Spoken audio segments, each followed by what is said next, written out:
Delivery হতে তো হয়তো ও বলছে ডেলিভারি হতে একটু সময় লাগবে। আমাদের রুগী নিয়ে গেছি, ইনি হচ্ছে প্রেগনেন্ট, খুবই ইমার্জেন্সি রুগী। নিয়ে যাওয়ার পর ওখানে ডাক্তারও নাই, নার্সও নাই। নিচ থেকে আমাদের পুরো দরজা জানলা সব জায়গায় আটকায় না, ওখানে কোনো লোকজনই নাই। অথচ নিচ থেকে টিকিট কাটা আমাদের বললো দোতলায় নিয়ে যাও, দোতলায় নিয়ে যাও, সেখানেও কোনো লোকজন নাই। একটা নার্স আসলো আধা ঘন্টা পর, সে নার্স এসে কোনো ট্রিটমেন্টই করতেছে না। এই তো ভুক্তভোগী আমরা, কিছু ঘন্টা সেখানে থাকছি। কিছু আজকে সারা রাত আপনারা এখানে বসে থাকেন, হলে হবে না হলে নাই, এই পন্থী আমাদের বলছে, আশ্বাস দিচ্ছে। আমরা রোগীর অবস্থা সিরিয়াস, আমরা শেরপুর নিয়ে যেতেছি, সেখান থেকে বাইর করে। এগুলো লেখা দিছে কে? ওখান থেকে একজন লেখা দিছে। আপনার নাম কি? মোহাম্মদ জাকারিয়া শেখ, বাড়ি? বাড়ি কোতলা দিগর। আর উনি আপনার কি হয়? উনি আমার ভাই বউ, এদের ইনিয়ার স্বামী। আপনার নাম কি? মোহাম্মদ আলামিন। আপনার কি কোনো অভিযোগ আছে হাসপাতালে চিকিৎসা হয় না? অবশ্যই তো আছে। কি অভিযোগ বলেন তো? আমাদের হত্যা নষ্ট করতেছে, তাহলে অভিযোগ থাকবে না। কতক্ষণ দেরি করছে? প্রায় 3 ঘন্টা। হাতে ক্যানুলা পরানো অবস্থায় শেরপুর নিয়ে যাচ্ছে না? জি, শেরপুর যাচ্ছে এখন। ডেলিভারি রোগী, ওনার নাম? ডেলিভারি রোগী, খুব সিরিয়াস অবস্থা। ওনার নাম কি? রঞ্জনা বেগম। রঞ্জনা বেগম, ঠিক আছে।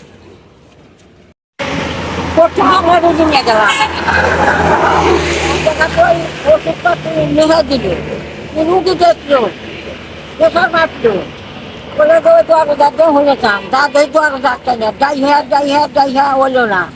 এখন উমুর তালাত নিয়ে যান, মেলার আছে তারা তো উমুর তালাত যান। উমুর তালাত গেলাম, যেখানে চাহিদা আমাদের সিদ্ধান্ত নিতে যান, সিদ্ধান্ত আবার নেড়ে যান।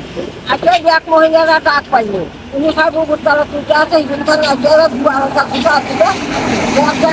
মেলা বাপা করলো, বাপা হাইডে বাবাকে বুঝা দিল, চাহিদা দেখলো কয় হোক অত চিল্লান ওই নাকি আমার আবার চিল্লান নিল বা চিল্লাইয়ের না, রুগী হওয়ার রুগী হওয়াইলো, হাইডে দেখলো, যেখানে পাইছে আসবো না, দেরি আছে।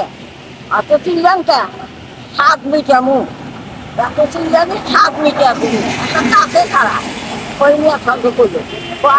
আমি পরে এটা খোঁজ খবর নিছি, তো হ্যাঁ মিডওয়াইফ ছিল না, কিন্তু এসেছেন, সে তো দেখছে, এসেছেন তো ওরা গিয়া করছে, পরে মিডওয়াইফ আসে, মিডওয়াইফ দেখছে।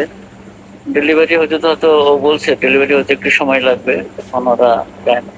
প্রথম দিকে হ্যাঁ মিডওয়াইফ ছিল না, আর একটা কারণ যে মিডওয়াইফ আমাদের যে 6 জন ছিল, 3 জনই মেটারনিটি লিভে আছে, 3 জন আছে, তো ওদের জন্য একটু কষ্ট হয়ে যাচ্ছে। তবে হ্যাঁ সে যেটা করছে সে ঠিক করে নাই, থাকা উচিত ছিল আর কি। তো আমি এটার ব্যবস্থা নিবো আর কি। ঠিক তো আছে। পরে সে মিডওয়াইফ